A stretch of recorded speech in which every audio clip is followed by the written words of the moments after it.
শুকরিয়া আদায় করার মাধ্যম কি কি হতে পারে? মুখে শুকরিয়া যদি আমরা আদায় করি, আলহামদুলিল্লাহ আমরা বলি স্বাভাবিকভাবে, এটা আমরা বলবো। এর পাশাপাশি বেশি বেশি নফল যেগুলো ফরজ করেছেন সেগুলো তো আমাকে করতেই হবে। এটা তো শুকরিয়ার মূল স্তম্ভ, এটা তো আগেই বলেছি যে তার আদেশ তো আমাকে মানতে হবে, বিশেষ করে ফরজগুলো তো মানতেই হবে, সাথে নফলগুলো বেশি বেশি করা, এটাও কিন্তু শুকরিয়ার মাধ্যম। এই জন্য আল্লাহ রসুল সাল্লাল্লাহু আলাইহি ওয়াসাল্লাম নফল সালাত আদায় করতে করতে পা ফুলিয়ে দিতেন। আয়েশা রাদিয়াল্লাহু আনহা জিজ্ঞেস করেছেন, লিমা তাসনাউ হাযা ওয়াকাদ গুফিরা লাকা মা তাকাদ্দামা মিন যামবিকা ওয়া মা তাআখার। আল্লাহ রসুল, এত কষ্ট কেন আপনি করছেন? সালাত আদায় করতে করতে আপনার পা আপনি ফুলিয়ে দিচ্ছেন, অথচ আপনার পূর্বের পরে সব পাপ আল্লাহ ক্ষমা করে দিয়েছেন।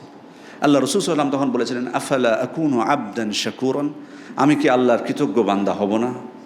তার মানে আল্লাহর কৃতজ্ঞ বান্দা যদি আমরা হতে চাই, কৃতজ্ঞতার অন্যতম একটা মাধ্যম হচ্ছে নফল ইবাদত করা, বেশি বেশি নফল ইবাদত, বিশেষ করে সালাত আদায় করা। দ্বিতীয় হচ্ছে সিয়াম পালন করা, নফল সিয়াম পালন করা, যেমনটা মুসা আলাইহিস সালাম পালন করেছিলেন। তাকে আল্লাহ তাআলা তাকে এবং বনু ইসরাইলকে যখন ফেরাউন এবং তার অন্য শত্রুদের থেকে রক্ষা করলেন, তখন মুসা আলাইহিস সালাম আল্লাহ তাআলা শুকরিয়া আদায় স্বরূপ এই মুহররম মাসের 10 তারিখ কিন্তু সিয়াম পালন করেছিলেন, যেটা আমরা পালন করলাম, এবং সেজন্য আল্লাহ রসুল সাল্লাল্লাহু আলাইহি ওয়াসাল্লামও কিন্তু পালন করেছেন।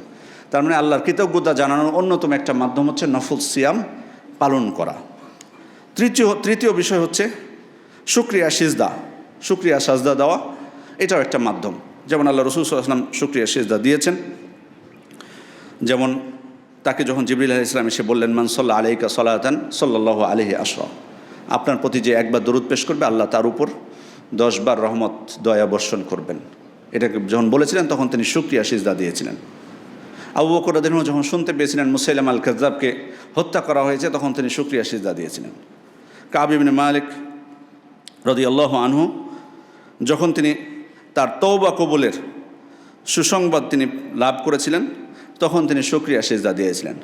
তার মানে যে কোনো আনন্দের সংবাদ, এটা একটা বিষয় আপনাদেরকে বলে রাখি এখানে, যে এখানে সমাজের কিছু আবার ভুল ধারণা আছে, বা আমরা এটা দেখেছি অনেক মানুষকে, বিশেষ করে বাইরে যে শুকরিয়া সিজদা দেয় নিয়মিততা, সকালে সন্ধ্যায় সবসময়। আসলে শুকরিয়া সিজদাটা, হ্যাঁ, আল্লাহর নিয়ামত তো সবসময় আমাদের সাথে উপস্থিত। একজন বাচ্চা যেদিন থেকে তার মায়ের পেট থেকে বের হয়েছে তখন থেকে নিয়ে মৃত্যু পর্যন্ত সবসময় আল্লাহর নিয়ামতের মধ্যে ডুবে আছে, একটা মুহূর্ত নয় যে সে আল্লাহর নিয়ামত লাভ করে না। কিন্তু আসলে শুকরিয়া সিজদার বিধানটা এটা খাস হচ্ছে নতুন কোনো কিছু যখন সুসংবাদ আসবে, ভালো কিছু হঠাৎ করে হবে, তখন, এটা সব সময় না। এটা এমন না যে আপনি সবসময় শুকরিয়া সিজদা দিতেই থাকবেন সারাদিন, বা নিয়ম করে নেবেন প্রতিদিন সকালে প্রতিদিন সন্ধ্যায় বা দিনে 3 বার করে, এটা না। হঠাৎ করে কোনো আপনার ভালো কিছু যখন হবে তখনকার বিধান, যেমনটি আমরা আল্লাহ রসুল আসলামকে আমরা দেখতে পাচ্ছি। মানে এমন কোনো প্রমাণ পাওয়া যায় না যে আল্লাহ রসুল আসলাম প্রতিদিন তিনি শুকরিয়া সিজদা দিতেন, বা সাহাবা ইকরাম প্রতিদিন শুকরিয়া সিজদা দিতেন। তার মানে হঠাৎ করে নতুন কোনো যখন সুসংবাদ আসবে, ভালো কিছু হবে, আপনি শুনতে পাবেন, সাথে সাথে আপনি শুকরিয়া সিজদা দিবেন। আল্লাহ তাআলার কাছে আমরা দোয়া করি আন্তরিকভাবে, তিনি যাতে আমাদেরকে তার কৃতজ্ঞ বান্দা হওয়ার তৌফিক দান করেন।